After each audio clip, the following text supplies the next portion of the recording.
নমস্কার, আমি Payel, daily life with Payel চ্যানেলে তোমাদের সবাইকে স্বাগত। আজকে থাম্বনেল আর ক্যাপশনটা দেখে সবাই বুঝতে পারছো যে আমি কি শেয়ার করতে এসেছি।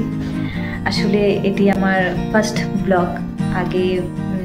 বিয়ের আগে আমি যেহেতু ডান্স করতাম, তো ডান্স ভিডিও ছিল। বিয়ের পরে আমি একটু রান্না বান্না কিছু করতাম, তো সেটা আমার চ্যানেলে ছাড়া ছিল।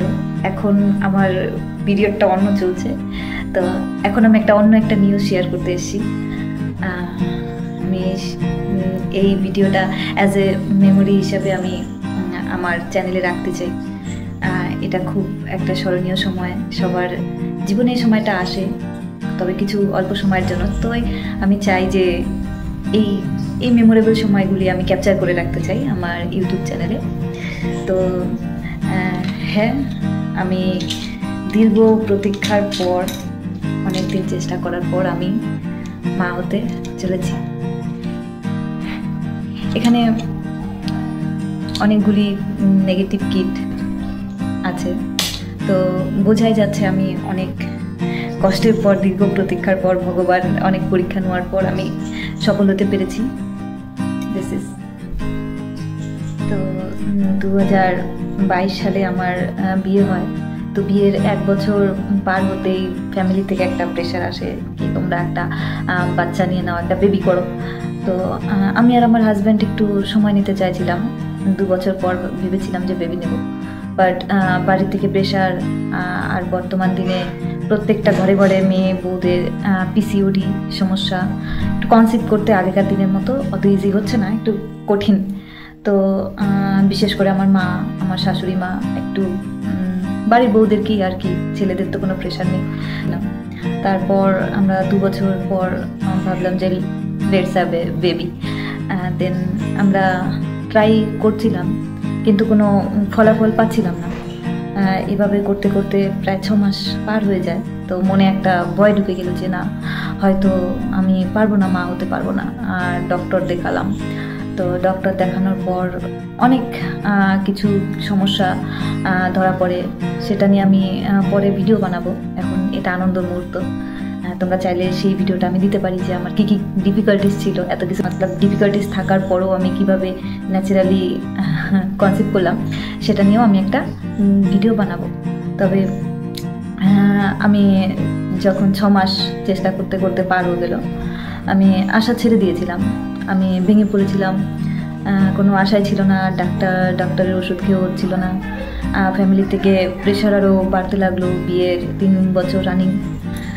তো এইভাবে যেহেতু আমি আমার হাজব্যান্ডের সঙ্গে গুজরাটে থাকি, তো আমাকে এখানে একাই থাকতে হতো, মন বেশি খারাপ হয়ে যেত। তারপর আমি একটা সময় হাল ছেড়ে দিই, ঘরে বসে একা একাই কান্নাকাটি করতাম। সবাই মাস গেলে খবর নিত যে কী খবর, কোনো গুড নিউজ আছে কি না। তো আমি পারতাম না, আমার খুব খারাপ লাগতো। মানে মন এত ছোট হয়ে গিয়েছিল যে যদি আমি মা না হতে পারি তাহলে হয়তো আমি বাড়ি যাব না। দেন ভগবানের অসীম কৃপায়, কিছুটা আমার চেষ্টায়, কিছুটা ডক্টরের চেষ্টায় আজ আমি মা হতে পেরেছি। এটা একটা মেয়ের জীবনের সবচেয়ে বড় প্রাপ্তি। আমি খুব খুশি। আমার জীবনের সবচেয়ে খুশির একটা মুহূর্ত যে আমি মা হতে পেরেছি। এখন আমি 6 মান্থ প্রেগনেন্ট। এটাই বলতে চাই যে বর্তমান যুগে কনসিভ করা একটা খুব ডিফিকাল্টিস হয়ে পড়েছে সব মেয়ের জন্য। যারা ফার্স্ট ট্রাই অথবা মিস্টেকলি যাদের বেবি এসে যায়, দে আর লাকি। আমার দিক থেকে মনে হয় দে আর লাকি। আমার রিলেটেড বা আমার জানা পরিচিত অনেক আমার দিদি বোন অনেকে আছে। তো সকলের কাছে শুনি যে না, একবারে আসে না প্রেগনেন্সি, কিছুটা সময় নেয়। আগেকার দিনের মতো অত ইজি না যে 1 বছরের মধ্যে বাচ্চা চলে আসে, অতটা ইজি নয়। তবে এখন বর্তমান যুগে মেয়েদের শরীরে অনেক প্রবলেম দেখা দিচ্ছে, পিসিওডি, টিউব ব্লক। ট্রিটমেন্ট করলে অবশ্য সফল হয়ে যায়। তবে একটা মেয়ে যে চাইছে মা হতে, প্লিজ সবাইকে অনুরোধ করব, তাকে কোনো মতে প্রেশার দিও না। সব মেয়েই চায় যে আমি মা হতে পারি। তো আমাদের সমাজে এটাই যে একটা মেয়েকে ক্ষণে ক্ষণে ছোট করা হয় যে তুমি মা হতে পারছো না। তাকে উৎসাহিত করো, সে মা হতে পারবেই। বর্তমান চিকিৎসার যুগ, কেউ কেউ কারো কোল খালি যাবে না, সবাই মা হতে পারবে। শুধু সেই মেয়েটাকে একটু ধৈর্য দাও, তাকে উৎসাহিত করো, তাকে খুশি রাখো। তো দীর্ঘ কিছুদিন ট্রিটমেন্ট করার পরও আমি কোনো ফলাফল পাচ্ছিলাম না।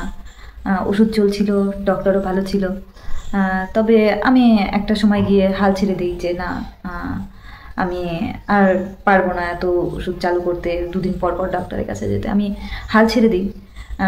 নিজে থেকে ব্যায়াম করছিলাম অনেক, দেন ভগবান পূজা, ভগবানের কাছে আরাধনা করতাম, গীতা পাঠ করতাম।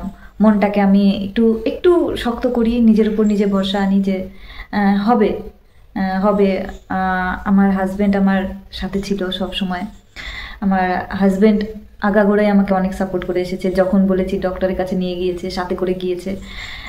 ইভেন আমার ফ্যামিলি থেকে, যখন আমার ফ্যামিলি আত্মীয় স্বজন যখন খুব প্রেশারাইজ করতো, তখন সে বলতো হবেই, একদিন না একদিন হবেই, তুমি দেখো হবেই, শুধু একটু দেরি হচ্ছে, ভগবান চাইলে সব হবে। দেন গত এপ্রিল মাসে আমি আমার পিরিয়ডটা মিস করি।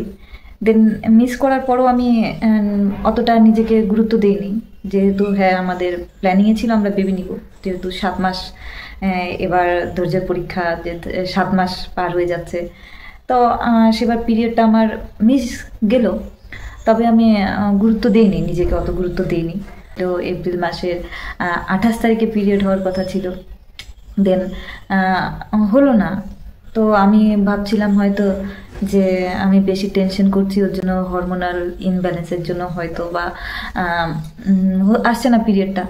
তবু আমি টেস্ট করিনি, যে নেগেটিভ রেজাল্ট, প্রত্যেক মাসে একটা নেগেটিভ রেজাল্ট পেতে পেতে মনে আর এনার্জি থাকতো না যে আমি টেস্ট করে দেখি। বারবার সেই মন খারাপ, ওই জন্য আমি আর টেস্ট করতাম না। ওভাবে করে যখন 1 সপ্তাহ পার হয়, তো আমার পিরিয়ডটা সবসময় রেগুলারই হতো, পারলে 2 দিন আগেও হতো, মানে 28 দিনের সাইকেল ছিল আমার। তো এর আগেও আমার একবার কিছুদিন 4-5 দিন আগে পেছনে হওয়ার জন্য আমি খুব আশা করে বসেছিলাম যে maybe I am pregnant, but তা না। সেবার আমার মন ভেঙে যাওয়াতে এবার আমি আর তত আশা করিনি মনে মনে। দেন 1 সপ্তাহ পার হয়ে যাওয়ার পরও আমার হাজব্যান্ড বললো যে তুমি একটা টেস্ট করো, ঠিক আছে। তো আমার কাছে অনেক আগের একটা টেস্ট কিট ছিল, ঘরেই রাখা ছিল। তো আমি রোজ সকালবেলা উঠতাম, রোজ সকালবেলা বাথরুমে গিয়ে ইউরিনটা নিতামও, বাট আমার হাত কাঁপতো, আমি পারতাম না। আমি আবার সব ইউরিন স্যাম্পল ফেলে দিয়ে, বাথরুমে ফেলে দিয়ে আমি ফ্রেশ হয়ে আবার শুতে চলে আসতাম ভোরবেলা উঠে।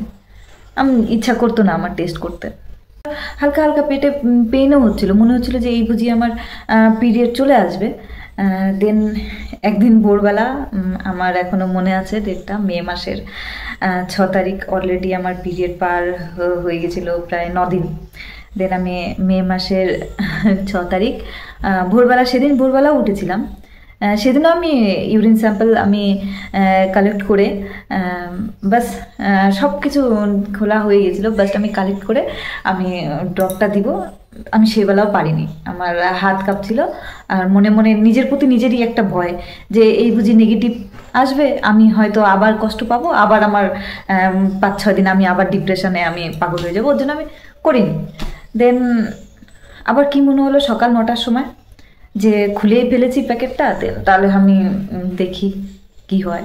তো আমি স্নান করার আগে আমি আবার গেলাম বাথরুমে, আবার ইউরিনটা নিয়ে জাস্ট আমি 3টা ড্রপ ফেললাম, তাকাচ্ছিলাম না। দেন সাডেনলি বাস 2 থেকে 3-4 সেকেন্ডে মানে আমার ফার্স্ট দাগটা চলে আসে, মানে যেটা টেস্ট লাইন, টি লাইনে দাগ চলে আসে। আমি হ্যাঁ রিয়েলি, আমি মানে পুরো অবাক যে আমি স্বপ্ন দেখছি না তো, আমি মনে হচ্ছে আমি স্বপ্ন দেখছি, কি এটা পসিবল না।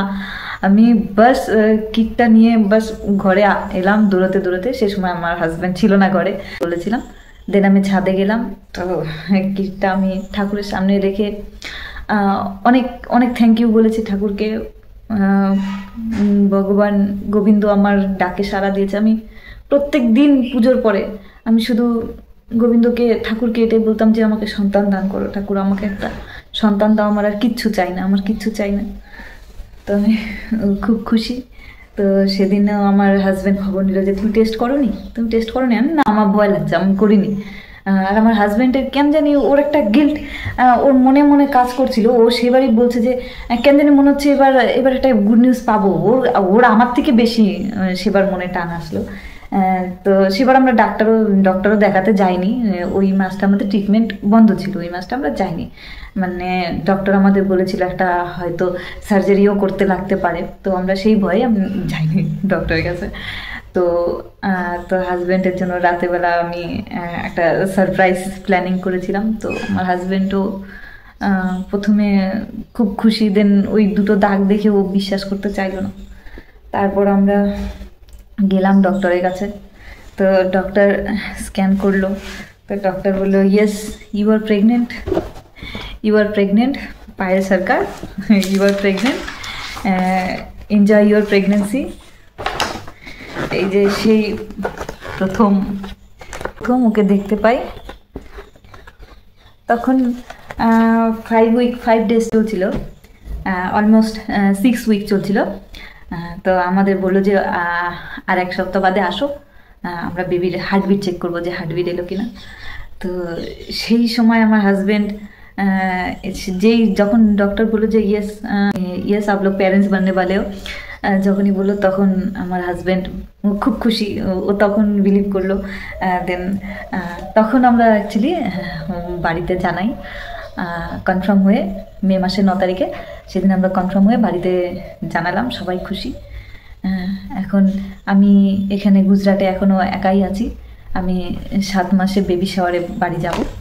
তো সবাই আমাকে আশীর্বাদ করো যাতে আমি সুস্থভাবে একটা সন্তান জন্ম দিতে পারি, আর আমার সন্তানকেও সবাই আশীর্বাদ করো সে যাতে সুস্থভাবে পৃথিবীতে আসতে পারে। বাস এইটুকু। থ্যাংক ইউ ভিডিওটা দেখার জন্য, থ্যাংক ইউ সো মাচ।